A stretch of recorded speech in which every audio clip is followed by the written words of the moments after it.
And thank you for joining us. I am Tamara Scott. We're Tamara Scott Live with Truth for Our Time, helping you when the headlines hit home.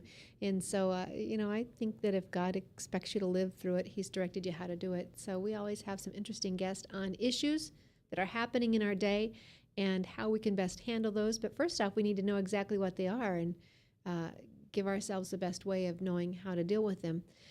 Joining me is Mary Huls, Hulse. Mary is the president of the Clear Lake Tea Party in Texas. And you've probably seen the headlines the last couple of weeks, what's happening. And Rick Perry, it was a presidential candidate 2012, and many are thinking he might be a presidential candidate again in 2016. I can tell you this, he's certainly gaining steam. Whenever he talks about immigration, he brings crowds to their feet, roaring applause, standing ovations, because people are concerned about what's happening at our border and the fact that we have people coming in this country who are unaccounted for. We don't know who they are. We don't know what their business is. And many of them we may think look like children and innocent, and they may not be so innocent. And even if they are, how much can our country take? What is the Christian perspective on that? So, Mary, thank you for joining me today. Well, thank you, Tamara. It's a pleasure to be here with you. And so you are based in Clear Lake, Texas? That's right. We're actually we're the community very close to Johnson Space Center. We're south of Houston. South of Houston. And so you were in Iowa recently with a sex trafficking conference. And so tell us, what does the border, the immigration issue, have to do with sex trafficking? Well, actually, it has everything to do with it. When the children are coming over, or when the young adults, when they pay the cartels to cross the border or to make the trip up through Mexico to the Rio Grande, they have to pay the cartels for that rite of passage. And what we know is that most of these travelers, let's say, they do not have really the funds to pay for this trip. So the cartels make a deal with them. Well, pay us what you can, and it's usually maybe a few $100s. And the cost of the trip can range anywhere from $2,000 to $10,000 to $50,000, depending on the origin of the country of origin and how far they're traveling. So it's quite a money-making proposition for the cartels. So they will make a deal with them, and they will bring them through. They basically front them the money. But when they get into the United States, we find that then that debt is owed. And so what happens is they end up going to work in a lot of the hospitality industry, or God forbid, they end up in the human trafficking, the sex trade, the porn industry, the child porn. They end up in that, trying to work off their debt, or they've been sold to someone to pay off that debt. And so, Mary, you're saying that they have to pay the cartel. We're told in the media that these are just innocent kids that are just coming across the borders all by themselves or being dropped off by their parents. You're saying they're coming through the cartel. They have to come through the cartel. Nobody crosses the Rio Grande without it. No one. And so when we're told these innocent babies, and the least we can do as a Christian nation is bring them in, welcome them in, and take in these kids from Honduras was the country someone approached me on last night. Would I send these kids back to horrible Honduras? What would be your response to that? Well, I think that the best thing that we can do is to keep these children with their families, and if their families truly are still in Honduras, I think biblically that is the best place for them. But the thing that people do not understand is that once they cross into the United States and they're processed and they're released, the cartels pick them back up again. So it doesn't matter that we're bringing them in and allowing them to stay, and it won't matter if the president grants them amnesty, because they are not going to be free citizens like you and I think of. They'll have They a will debt not to be. pay. They will have a debt to pay one way or another. And you mentioned biblically, and I'm thank you for that. And we often get hit with this as Christians. How could you be so heartless not to care for these people? Where's your compassion? Jesus would have welcomed them. I'm not sure. When you read through the Bible stories about the five the lamps, the lanterns, and the five I can't think of the name when they were waiting for the wedding, and the groomsmen, and they said, "We've got our oil. You don't have yours. We're not sharing with you. You weren't responsible. You didn't have yours in time." That sounds awfully cruel, but what they're saying is that there is a process, there is an orderly fashion, there is a time and way in which we do things. And for us just to open our borders, it's chaos. We don't know orderly who's coming in, who's not. When we see these kids, you and I think young kids, we think maybe 12-year-olds, maybe even homeschoolers, or middle schoolers. But we know back in our revolution, we had 12-year-olds fighting in our revolution, and for many of these kids, depending on where they're coming from, they could be coming from other countries and be highly trained as warriors who will meet up with their group here and actually rise up against us as Americans. We have no idea what's coming through our borders, but I would say biblically, it's not a Christian nation when you entice people to do wrong.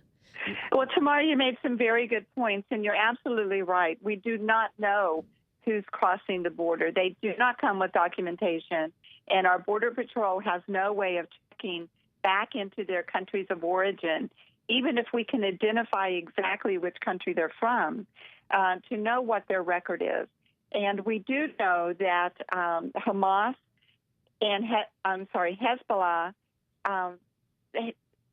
funds several training camps in Venezuela and other South American countries, and they are training these youth, beginning as early as 8 or 9 years old through the MS-13 gangs, but they are being trained as warriors. You're absolutely right.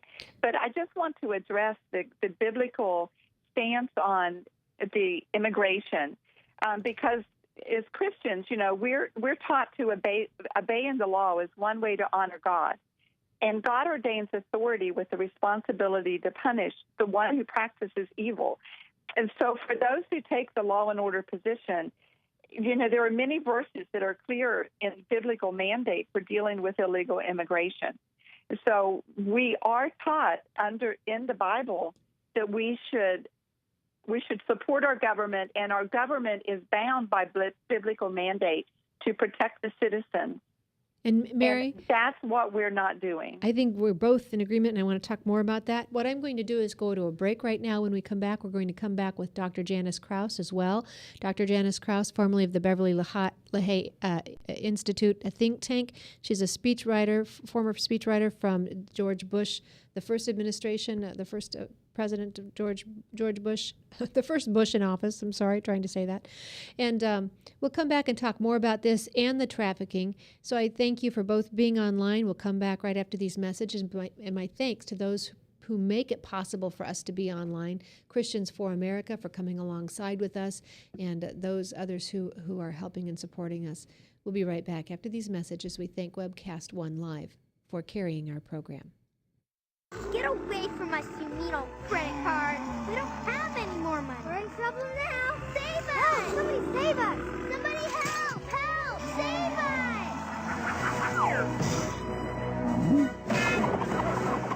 Hi, I'm Tom Coates from Consumer Credit of Des Moines.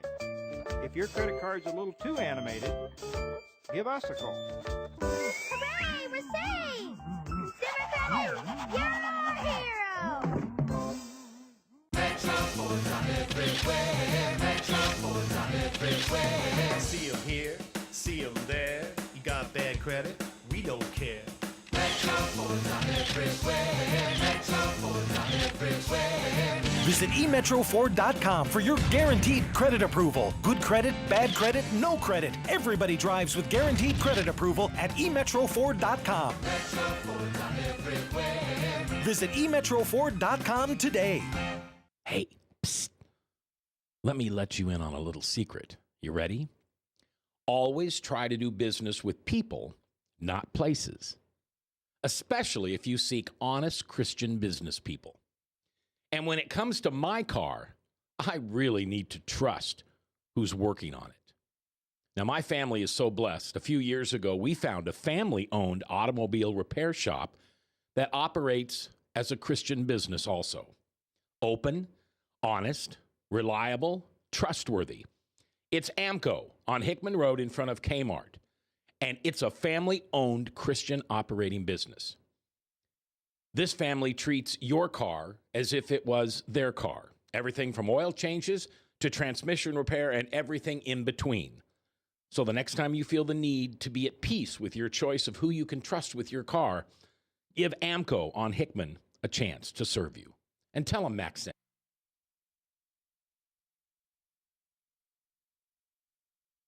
Restoring hope, open my heart to sing, taking the darkness inside, revealing your light, restoring hope. And good day, I am Tamara Scott. Thank you for joining us as we help you live God's Word in today's world. My thanks to Mac for sharing his airtime with us on Restoring Hope. As you're listening to this show, it is pre-recorded. If you ever want to join us for the live discussion, 10 a.m. on Wednesdays is usually when we do that on webcast1live.com. Webcast1live.com. One is spelled out. You can join us for the show. You can call in during that time. You can chat alongside. This show, however, is pre-taped after I tell you all that. I am touring Angola Prison probably while this show is being aired or shortly around that time. So it'll be an interesting experience for me, and I'll share that with you possibly when I get back. The Governor General has made some great strides in the state of Louisiana in the prison system and improving some things, and what I hear was one of the worst prison systems there. So we'll find out what exactly has transpired. In the meantime, Restoring Hope, Mac talks with you about those things as far as recovery, overcoming addictions in our personal lives. And I take the Restoring Hope in a way of giving us helpful ways of restoring our communities, restoring our nation, and restoring the hope of everyone here in America that we can once again be that city on a hill offering help and light to the world who so looks up to us. So joining me today are two very special guests. Mary Huls is the president of the Clear Lake Tea Party out of Texas, and Dr. Janice Crouse. You probably recognize that name. Dr. Janice Crouse is an author. She's a TV commentator, Concerned Women for America, formerly with the Beverly LaHaye Institute. She's also was a presidential speechwriter for Bush 41. And the National Press Club's Compendium of Experts describes Dr. Crouse as having brought insight, keen perception, and wisdom to domestic, family, political, and women's issues since the early 1990s when she served Bush 41 as a speechwriter. So my guest, thank you both so much for joining me. For those of you who want to hear the conversation before this, you can check us out on Tamara Scott Live on YouTube. Tamara Scott Live, we make it accessible for everyone to find it. And then you can join in the conversation. Now we're talking about immigration, the border crisis, but what is the crisis beyond that? What's happening to those lives that we're told we have to accept, we have to allow in because it's the compassionate thing to do? Only, as Mary's telling us and sharing with us, it's not so compassionate when we hear what happens to some of these children when they are released by our government officials, only to be captured again by the cartel and put into human trafficking. Mary, thank you for speaking in Iowa recently, a human trafficking conference. Tell our listeners, what is happening? What hope do these kids have when we're talking about restoring hope? What do they have? What hope do they have when they're released by our government? Well, I think that one of the things that they can hope for is that we do have some groups in Houston that work to intervene and rescue the youth and the young adults, the women that are placed into these brothels, cantinas, local donut shops and hotels. But the biggest hope I think that we have is that we make this problem aware to the mainstream public. And I do truly believe in it. It's been pressed on my heart that what we have to do is we have to expose this, and we have to make this a national conversation so people know exactly what's happening. Do you know in Houston, we had 35 new brothels, these private underground brothels, open up in just one tiny section on the west side of Houston last year. That's just one, and they're mostly worked by Asian women and Hispanic women that have been smuggled across the border. In our ship channel, we have hundreds, well, dozens at least, of these brothels that line the streets going into the ship channel.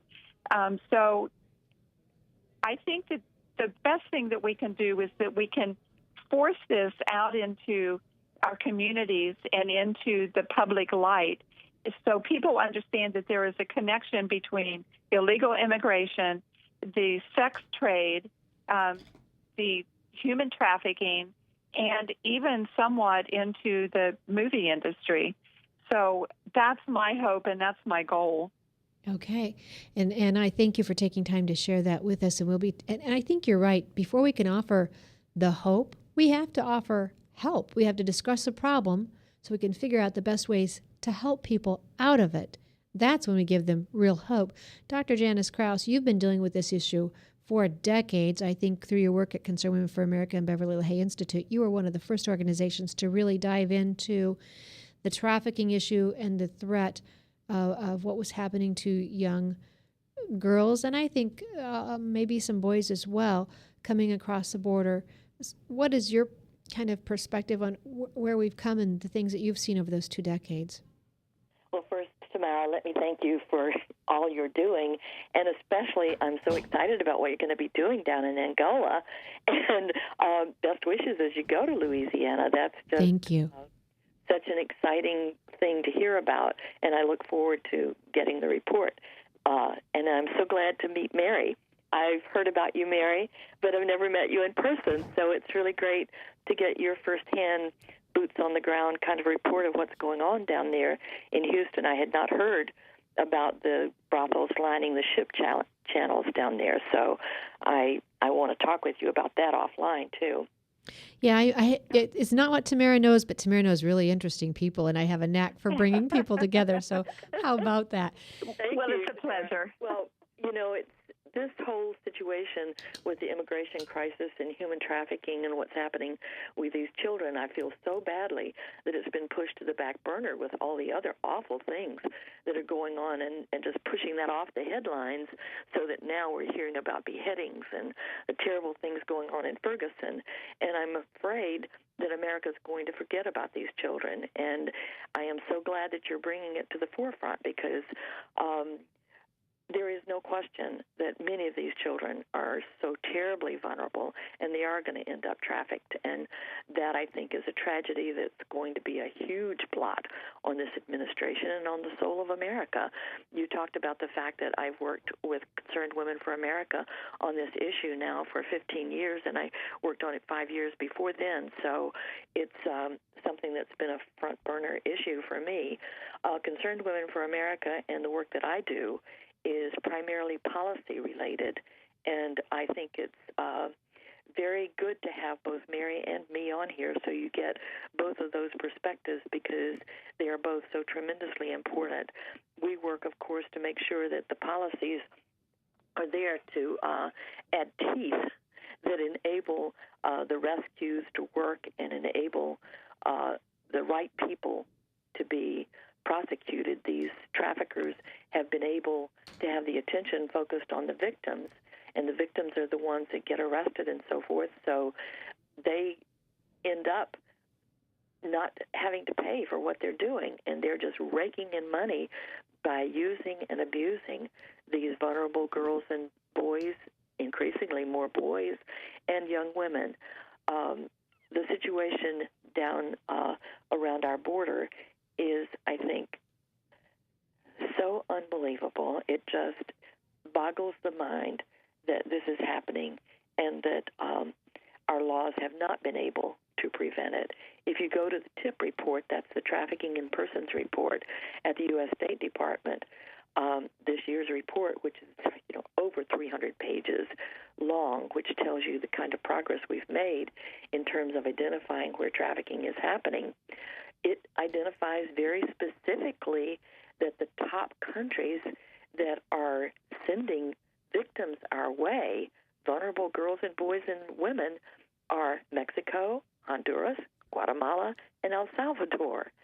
So where are these children that are in our concern right now? They are from Honduras, Guatemala, and El Salvador.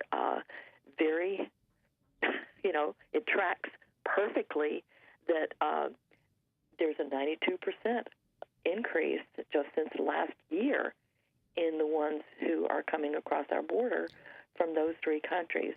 So it's a huge problem, and even Democrats now, who, of course, would normally defend the president's policies, are saying that more of these victims have been accompanied and that they are children. Many of them, 90% of them, are under the age, are infants.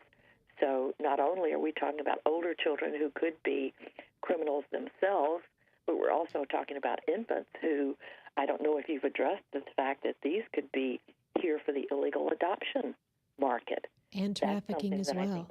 Most people have not even thought about that some of these infants would come here as stolen babies and be illegally adopted.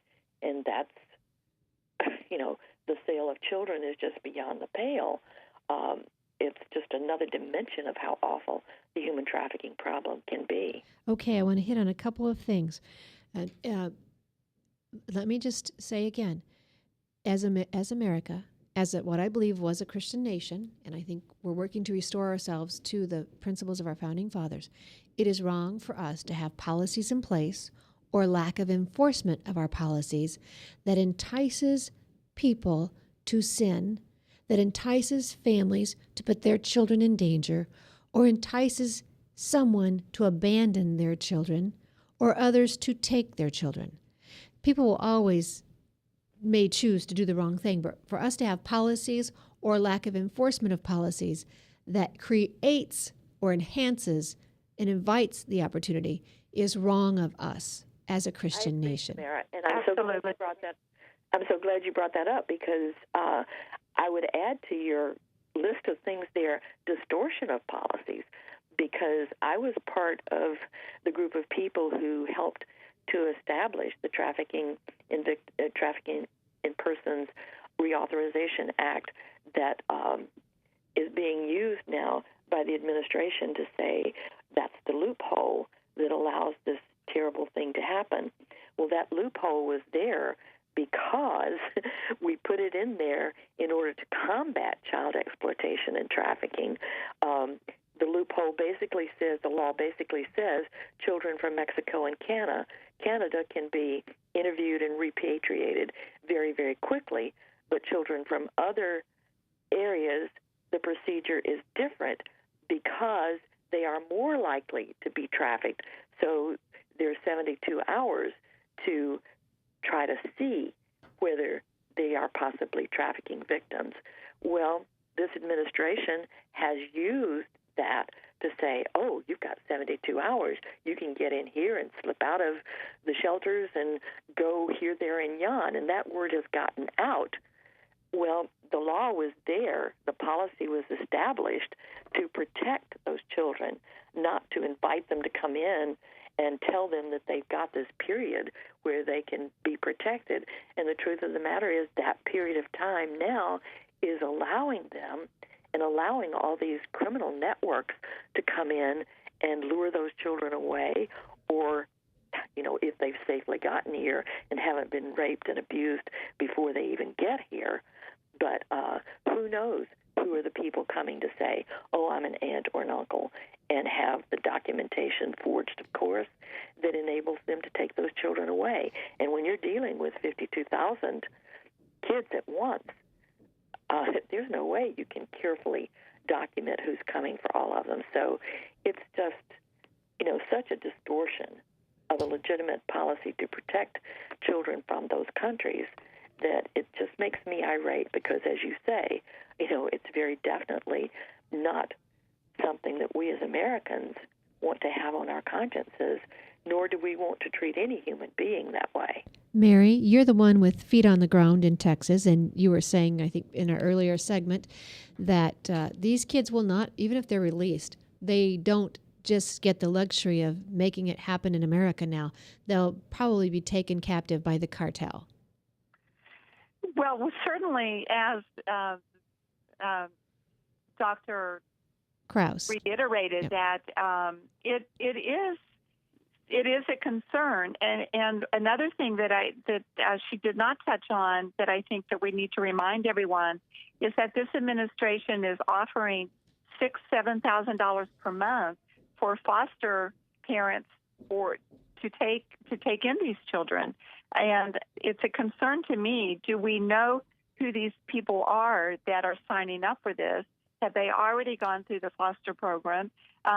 We've already had a couple of cases of these foster parents being charged with abuse of these children.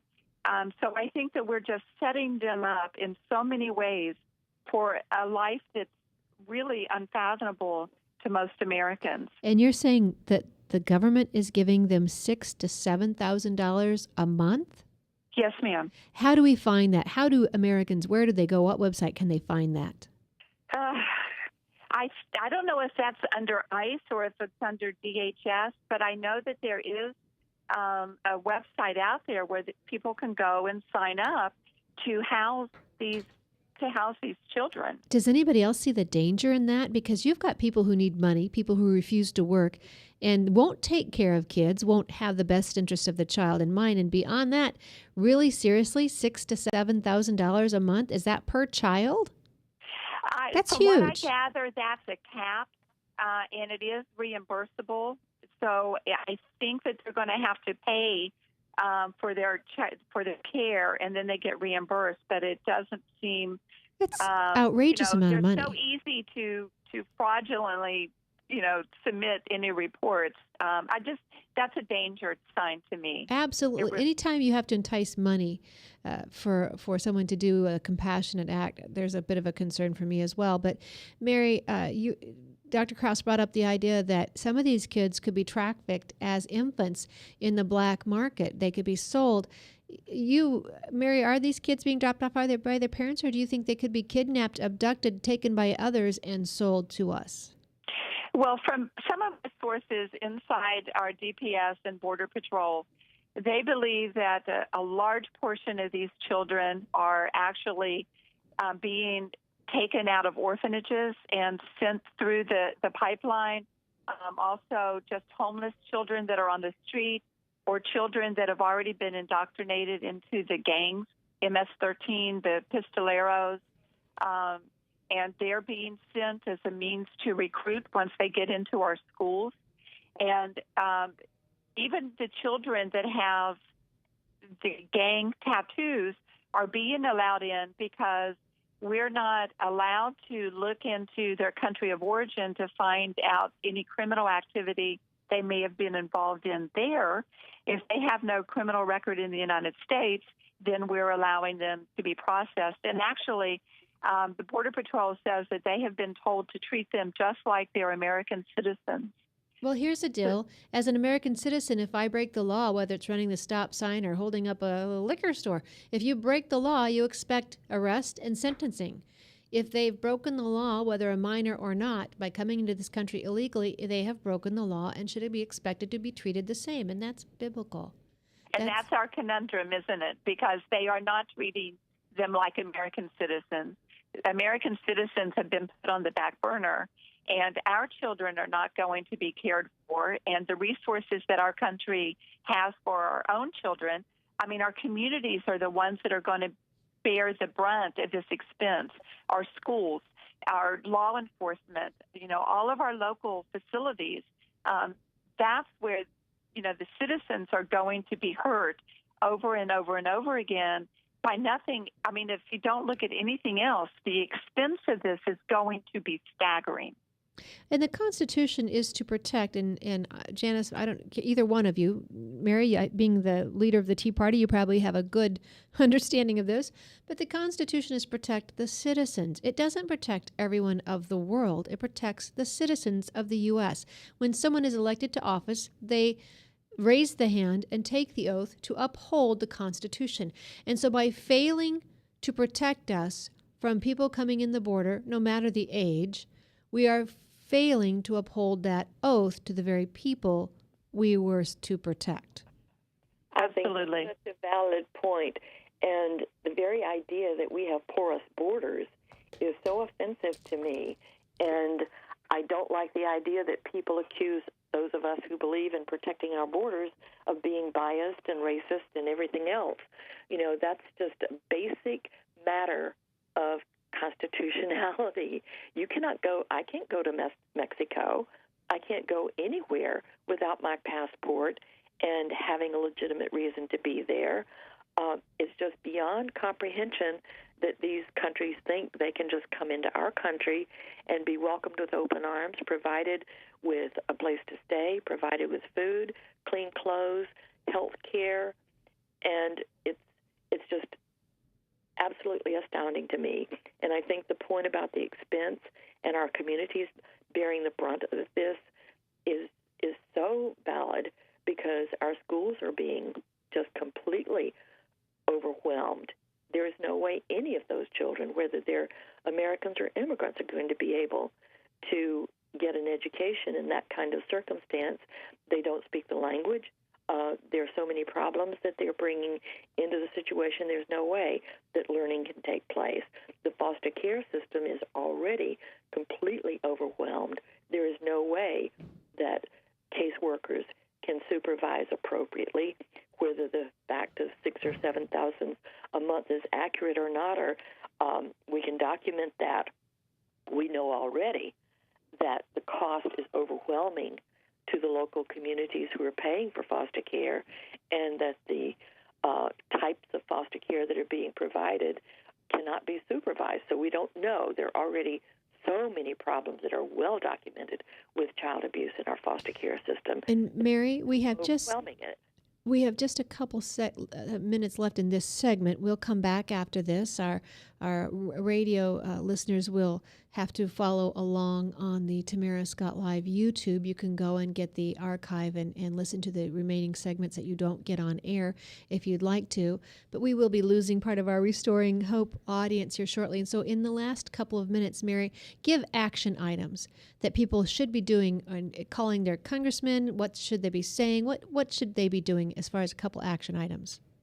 The first thing that I would do is I would start with my community leaders and my school districts and talk to them. What is their plan? Do they know how many of these children will be in their schools, and what is their plan for that? What is the plan for their hospitals if there is any kind of epidemic because of the diseases, the tuberculosis, and that sort of thing? Do they have plans for that? And is there money to educate these children? And, you know, I also submit to you to be thinking about what horrors these children have seen just in the Trail of Tears up into America. Some of them have been forced to cut off the fingers of other children because they wouldn't obey a command from the cartels, or they've had to witness rapes and murders. So I think that, you know, these children get into our schools. Are they going to have the resources to deal with the kinds of emotional problems that these children may be bringing with them? That's where I would start. And then, of course, talk to your congressman, talk to your governor, because the governors do have, under Article 1, Section 10, Clause 3, they have the right to protect their citizens from this kind of invasion. It's imminent. We're in imminent danger from this. We don't know who's crossing the border. So those are the places that I would start. And give us Article 1, Section what? Article 1, Section 10, Clause 3 of the U.S. Constitution. And that gives governors their power, you're saying? It does. When the federal government has failed their duties the governors have the right to protect their citizens. Well, ladies, I hope you can stay with me. We'll come back and do a segment online for those at the webcast1live.com studios. And I also want to thank Christians for America, or CRAVE as I've known them, Pastor Don Swarthout, Pastor Danny Van Gundy, and the ministry that they're doing, restoring hope in people across different states as Danny goes through and gives them his testimony of recovery and delivery. And so if you've listened to this, I hope you found it helpful, useful, and you can find the archive on Tamara Scott Live on the YouTube channel. You're welcome to join with us and partner with us as well. But you need to understand it's time for you to act. Be encouraged. Never be complacent.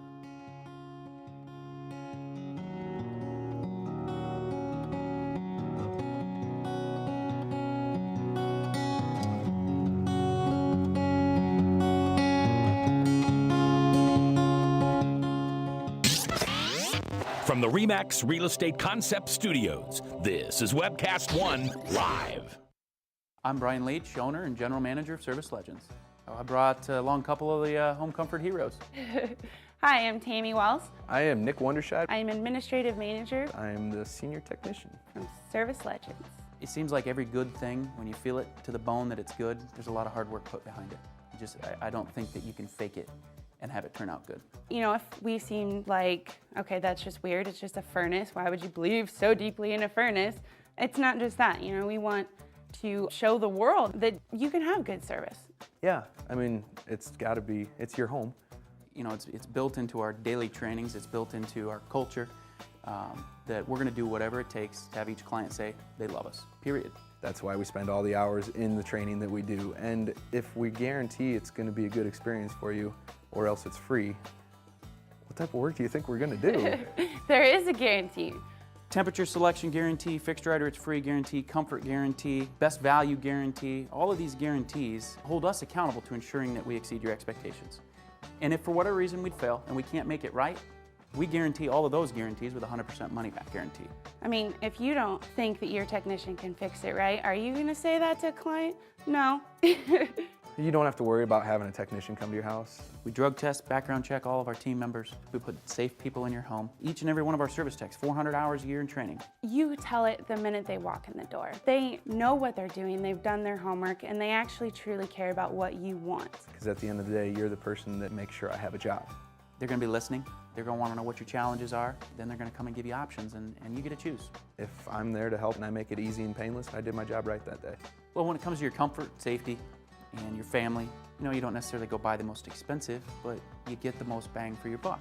Oh, it's worth it, because there's a lot of people that will find a way to get it to work right now and then leave and then come back, charge you again, and the cycle just repeats itself. So when I'm out there looking at the furnace, I want to find why it failed today. How can we change the part today with something that you're not going to have to worry about? Is it worth changing the part today? I mean, you can put a lot of money into a furnace. I can fix parts all day. There's good job security in that for me. But is it the right thing for you? I get a lot of the phone calls of after the technicians are there. They're just in awe. They're like, wow, you guys are great. I mean, I don't even know what to say. You guys are great. Everything you did was perfect. It was great. Keep going though. I like this. Just give us a try. I'm gonna take all the risk. I've got the time to make this right. I've got the support to make it right. Just check us out. And if you don't see the value in what we do, I mean, fixed right or it's free or 100% money back. Enough said. And thanks for staying with us. I am Tamara Scott. The show is Tamara Scott Live with Truth for Our Time, helping you live when the headlines hit home, giving you help when the headlines hit home. My guests today are Dr. Janice Crouse. You may recognize that name, formerly with the Beverly LaHaye Institute, a think tank in D.C. She's also been a UN delegate. She's been a speechwriter for Bush 41, very well recognized in the work she's done on issues, domestic, otherwise, family issues. I think she's also involved with the World Family Congress. And then also Mary Huls is joining me. Mary is the president of the Clear Lake Tea Party out of Texas, Clear Lake Tea Party out of Texas. And as I said earlier, Texas and those politicians that we very much like and appreciate out of Texas are getting some great recognition right now. Governor Rick Perry, whenever he speaks on immigration, I think when I heard him speak recently in Iowa, he said they were spending $1 million of state money each week to protect the border because they needed to for their communities. And Mary has just told us that Article 1, Section 10, Clause 3 is the protection that governors have. And not only the protection, I would tell you, it's the responsibility that governors have to protect their states. And so we appreciate, you see it. I think Perry is rising in the polls because of his strong stance. I think Americans are looking for a leader who will actually lead. And we just left a segment of our show called Restoring Hope. You know what? People are looking for real hope, not hype. They got hyped the last 2 elections, and it didn't work. And you see people who look defeated, they look deflated. But if you give them the tools, equip them, and encourage them on how to do it, they'll make a difference. And so I thank Dr. Janice Crouse and Mary for joining me today.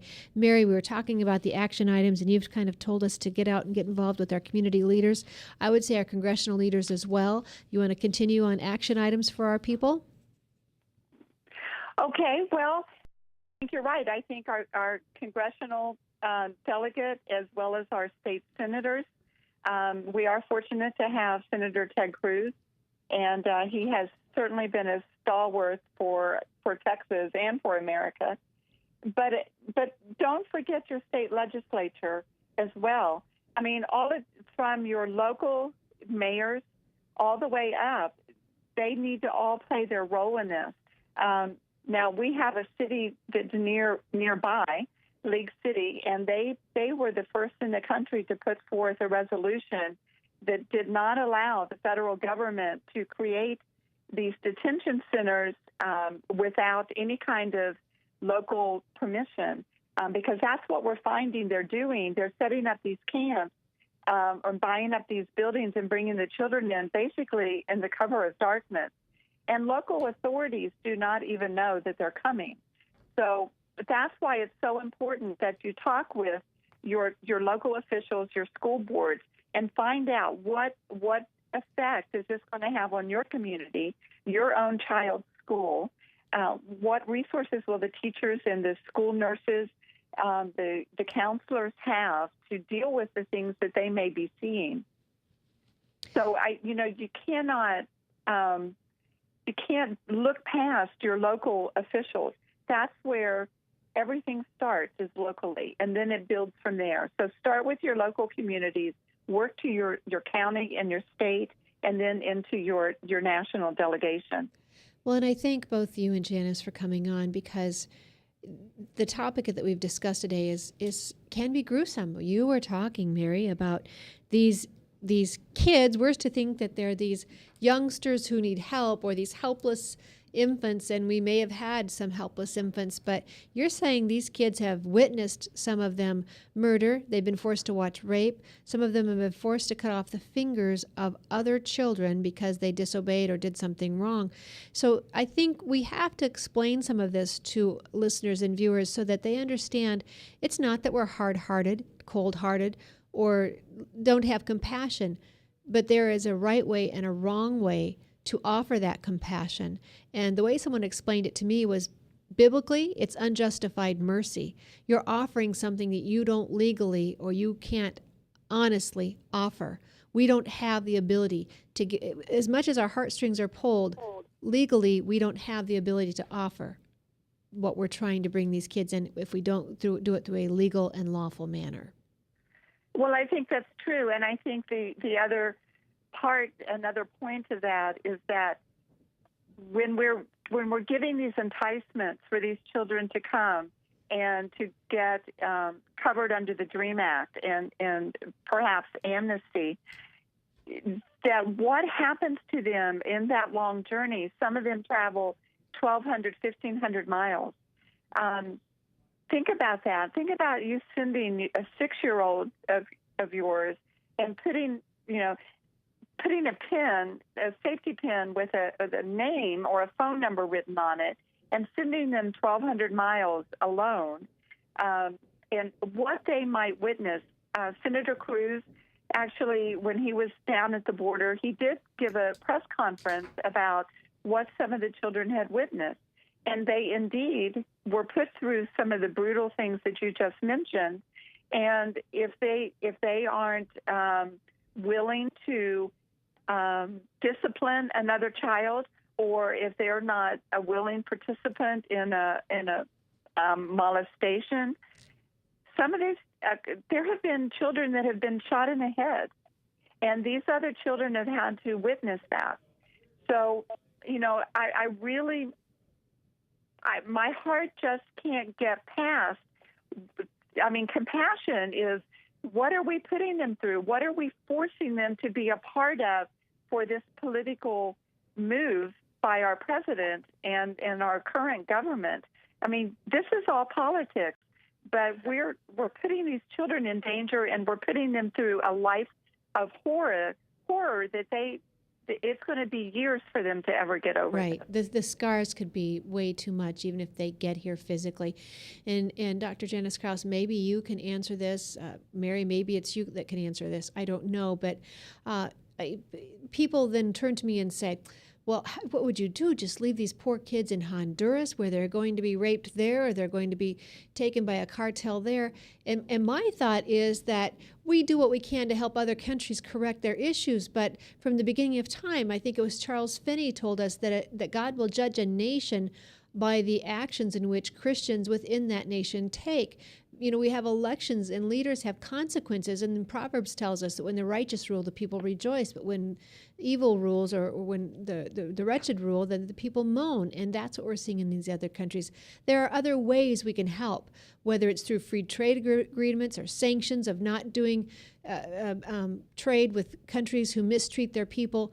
There are other ways we can help. And the other thing that I've heard explained is that by allowing people to come here illegally, or enticing the healthy ones who can get here away from their own countries, those are healthy people who could make that change in that country. And if we don't allow some of these things to take place in those countries, the war that should happen there will erupt here. Well, I think we also need to step back, Tamara, because we're looking at a worldview here that has taken hold, where people don't recognize that evil exists, and they gloss over and romanticize everything and politicize and demagogue everything, to the point that these are innocent little children coming here, and they're leaving a horrible situation. They're really refugees and so forth, completely ignoring the fact that many of these children have already been abused.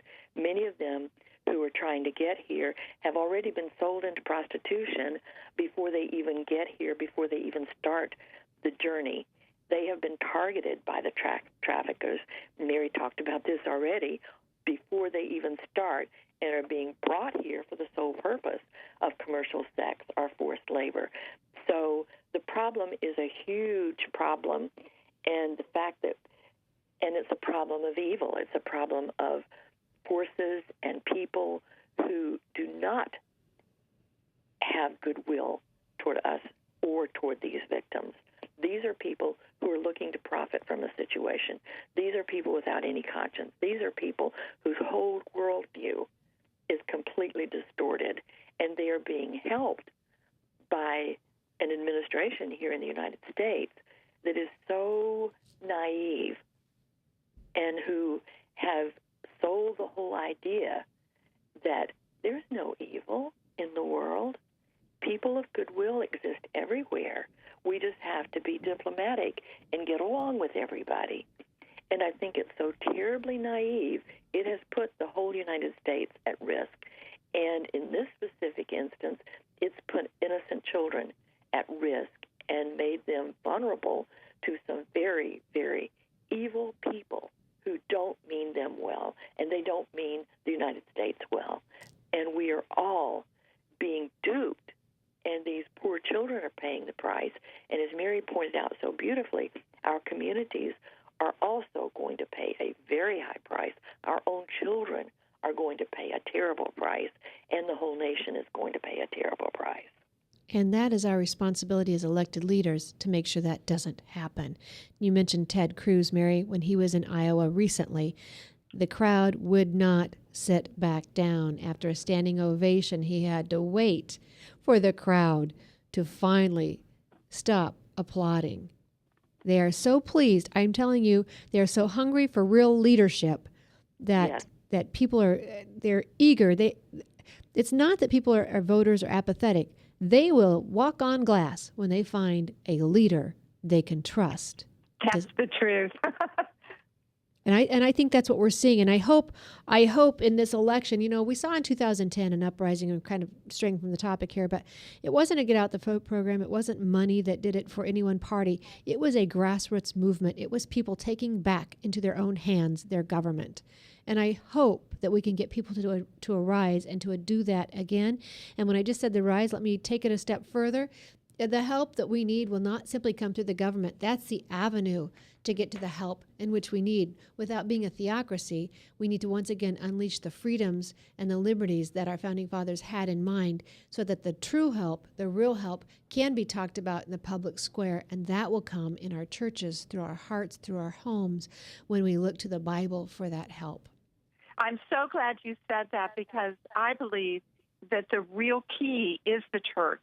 And the church must stop sitting back and not speaking about what's really going on. They must not fear the government.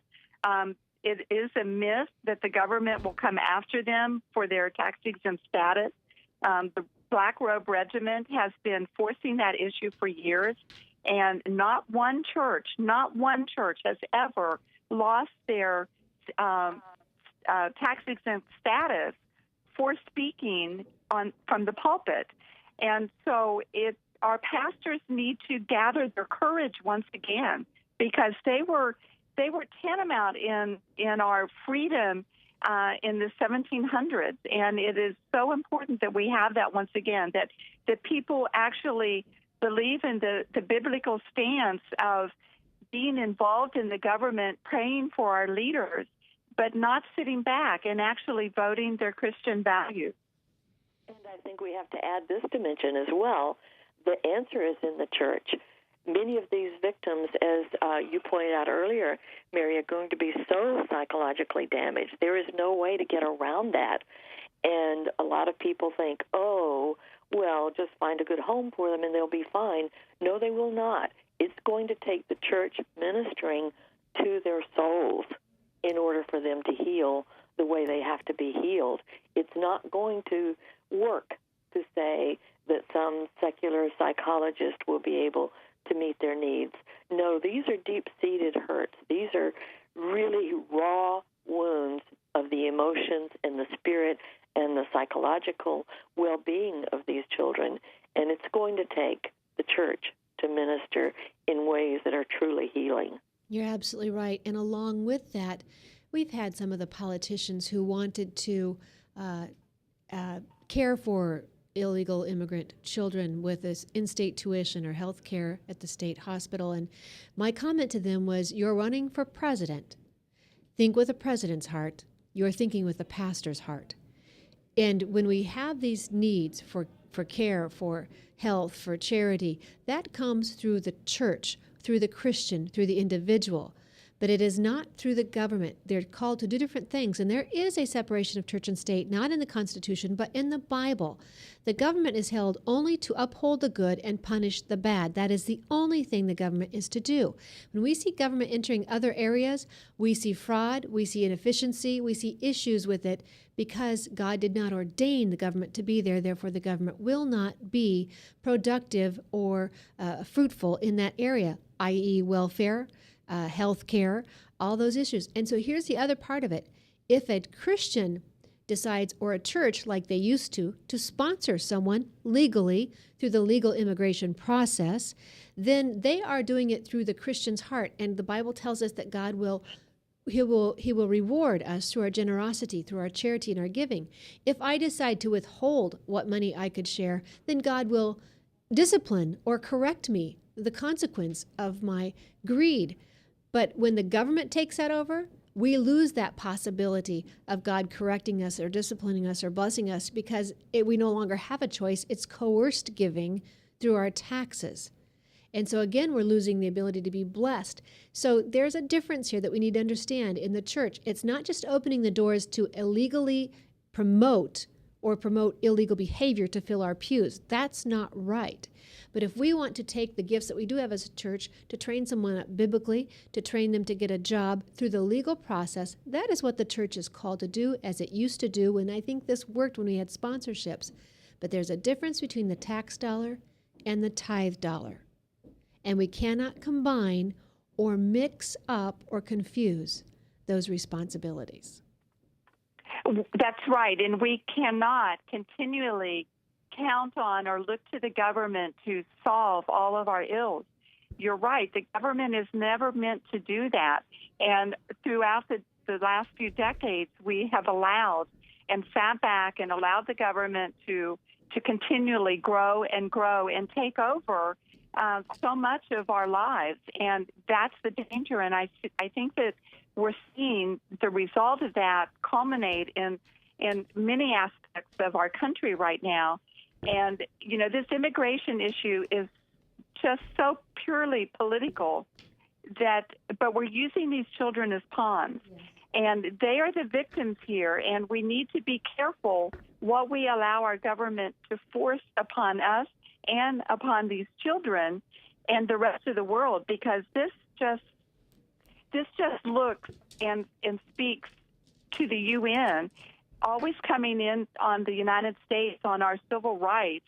And, you know, we're the most generous country in the world, and we protect citizens better than any other country in the world. And I think that, you know, why isn't the UN in Honduras and in Guatemala protecting the children there? Great point, Mary. Great point. Because we get called for being the world's policemen, and we sometimes are resented for it. But Janice, I want to ask you about that, being a UN delegate. Why isn't the UN doing what it can to protect people there, and why should we be forced to do it here as a burden on our own? I think it comes back to that worldview that I talked about earlier. The world is full of ruthless predators, and we have been so naive here in the United States that we have thought, oh, we just give all this money to the UN, and all these generous people there will take care of the world. And we have ended up supporting dictators and backing groups that are terrorists in disguise. And we have not been wise. We have not recognized that there are ruthless people out there. There are ruthless governments. There are predators who will prey on little children. And it's our responsibility as American citizens to be aware that this is not a, quote, good world. And we have been very, very generous, and I want us to continue being very generous. But we can't be blind, and we can't be unworldly in the sense of being naive and not be aware of those who would take advantage. Absolutely. Mary, you brought up the Constitution earlier in one of our other segments, and I don't know how many people even have a copy of their Constitution, though they should, and though they should know it. And what you're talking about is people coming back and being responsible for the liberties God's given us. It's one of the Websters, I don't know if it's Daniel or Webster, that said God grants liberty to those who will diligently defend it. So, Mary, thank you for being here today. In parting, what would you say to our listeners and our viewers? Well, I think I would like everyone to just remain diligent, educate yourself on really what's going on. There are many good avenues out there. The internet has been a wonderful source, so we don't have to depend on the mainstream media. And actually, the Constitution is available online. Pull it down and read it. It's just a few pages. It doesn't take long to read, and it does give us the roadmap for even what's happening today. The founders were just blessed by God in what they gave us and the tools they gave us. You know, they didn't know about things like the internet, but they did give us a guideline for exactly how we handle the problems today. Yes. And so we need to make sure that our government stays within those bounds. And we must stand up as one and say, no, we're not going to allow you to become more tyrannical day in and day out as they have been the last few years. We need to take our country back. And Dr. Janice Crouse, just a minute left. What would you say? Very quickly, I would say that Americans should not be defensive. I like the point that we are a very generous nation. I like the point that we have very solid ground to stand on in terms of our Constitution and our right to protect our borders and our responsibility as individuals, not the nation, to take care of those in need. And I would also say we have a responsibility and the privilege of not being naive, to use our brains and not be stupid, but to recognize there are ruthless people out there. There are predators who are willing to take advantage of our naivete, and we need to know that there are people who will do bad things, and we need to be prepared to protect ourselves and our children in this country and to protect those children from around the world who are vulnerable to those predators. We've got to run. Thank you, ladies, both for joining me. Mary Huls, the Clearwater Tea Party in Texas, Dr. Janice Crouse, and you are listening. You take this information, and it's up to you, not someone else, you. Foreign trade, free trade has done more than all the foreign aid for the other countries that need our help. There are other ways we can do it. Government is seldom the answer. It is only an avenue. Be encouraged. Never be complacent. And thank you for listening.